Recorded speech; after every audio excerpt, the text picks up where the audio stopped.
Alright guys, we are back tonight with the Saturn SL2, and we're going to try to make a proper test drive video of it. I just installed a new thermostat in it last night, and we're going to see if it has a chance to warm up and, you know, kind of get the cabin nice and warm here. So yeah, we'll do kind of a proper test drive here, and a cold start as well. So, I started right up. I mean, I've only had it for about a week or so, but I started it up on a about a 10-degree day, and it started right up, which was amazing. But yeah, we'll get started here. Like I said, I put a new thermostat in it last night, so it should warm up. So it's dinging at me for the seatbelt, I believe, the lap belt, or the this one. I don't really use this one, but so I did put some tape over the light, and there was an airbag light. I slapped some tape over that. There's a few fixes out there, but I just figured throwing some tape over it would just be the quickest and most effective fix. So we'll get started here. Like I said, the car is cold, so we'll see if it has a chance to warm up. It's just going to be a POV test drive. Just be a lot easier that way. So you can hear the exhaust. It does have a hole in it or something. I do have a brand new one in the trunk, so that's going to be put on here soon. But the exhaust with a hole in it makes for, like I said, better audio, honestly, for the engine noise.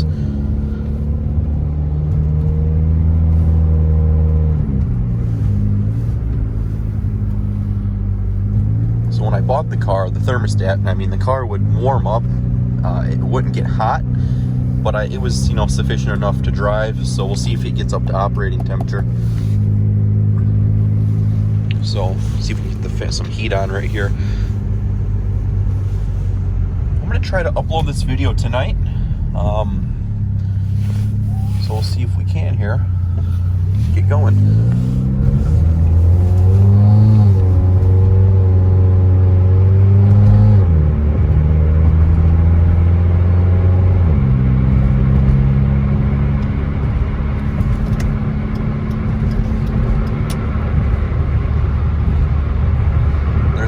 Not a lot of components to go along with the interior. It's got your fan speeds and your radio, and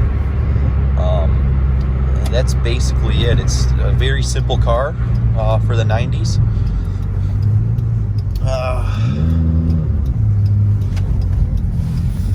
I was actually looking it up versus the inflation. This car was about $28,000 in today's money when it was new. Which is crazy to think. I think it was only 15 on sticker, but inflation again. Turn the defrost on right there. The car is so small, it handles really great. Even though it's on, you know, 18-year-old tires at this point, you'll see when I make the video of it, the new car update video or whatever. There's a rattle somewhere in the dash. I think it's just old American car plastic.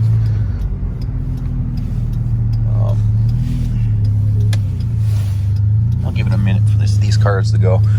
The car looks like the temperature gauge is moving on it. We can put it on sport performance mode. That just makes the shifts a little crisper.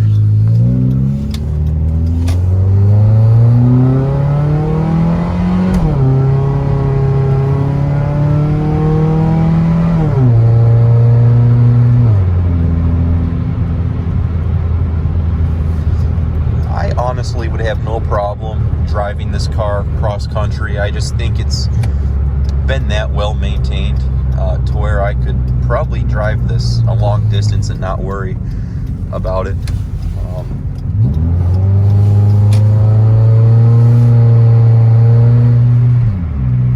So that performance mode really does make the shifts a little bit harder. It is pretty eager to downshift as well. It's just a very, very tight car. Like I said, you guys will see that in the video, the new car update. Hopefully I can get that up here maybe tomorrow or sometime this week. And even the defroster works on it. So you can't see in the video here, but the defroster does work.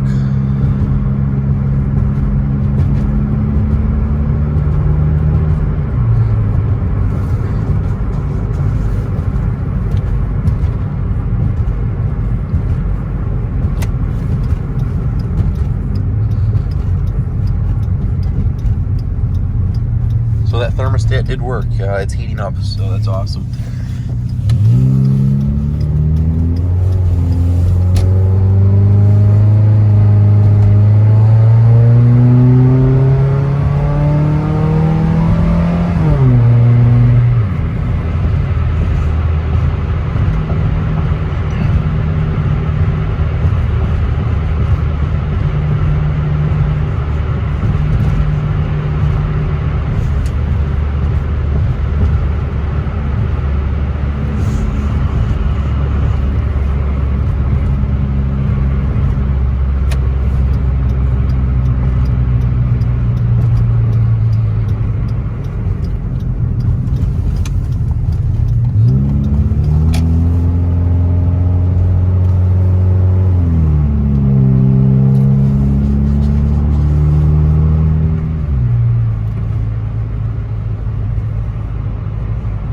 And even, you know, these very well could be the original headlights. They are really bright.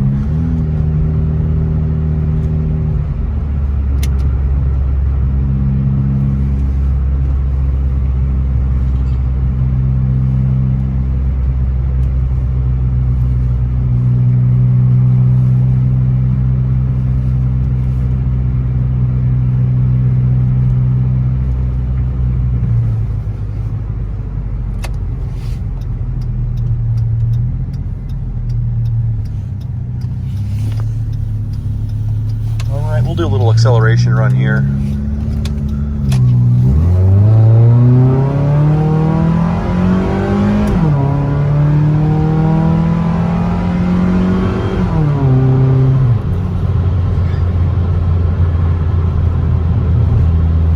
So that twin cam is running as good as it was in '93.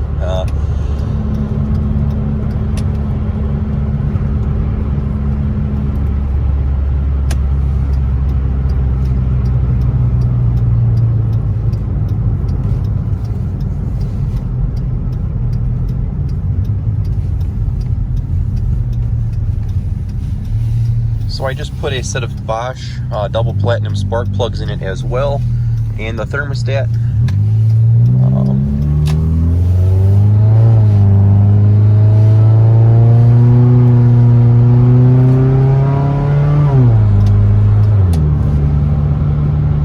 Though the spark plugs I took out of it, they probably didn't need replaced. I just did it for own satisfaction and just to know that they had been done.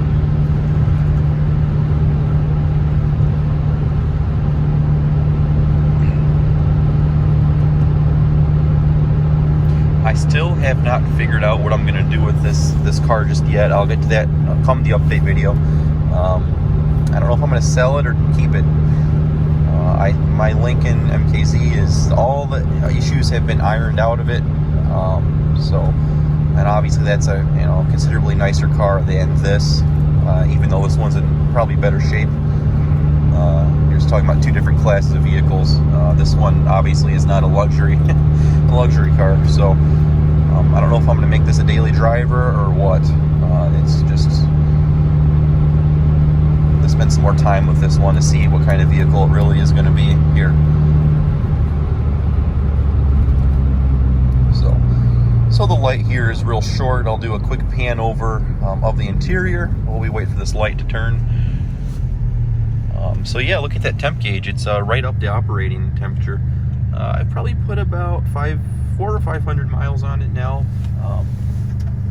So we got the leather-wrapped gear shifter, this leather-wrapped wheel, which is insanely clean, and the basic radio. I'm going to have that replaced probably in a few days here. Climate control is real simple. It's a non-smoker. So again, we'll get to that in the video. With here we go with the light here. Driving it is effortless. I did say we are insanely low to the ground, and the headlights are just in this interior. So if I do keep it, some window tint will have to come. I think I just zoomed in. So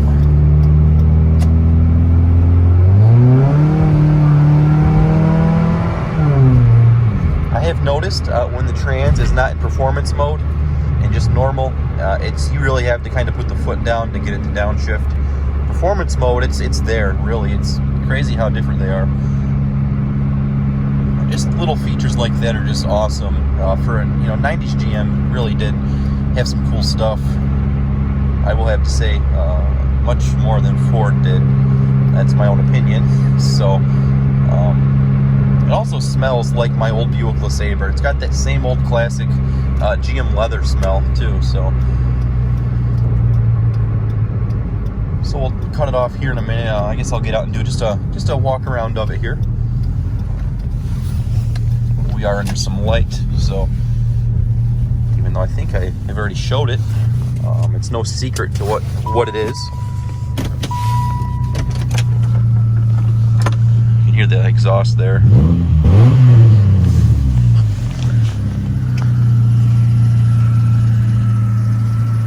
I did get some antifreeze on the belts, so that's probably what that squeak is when I filled it back up.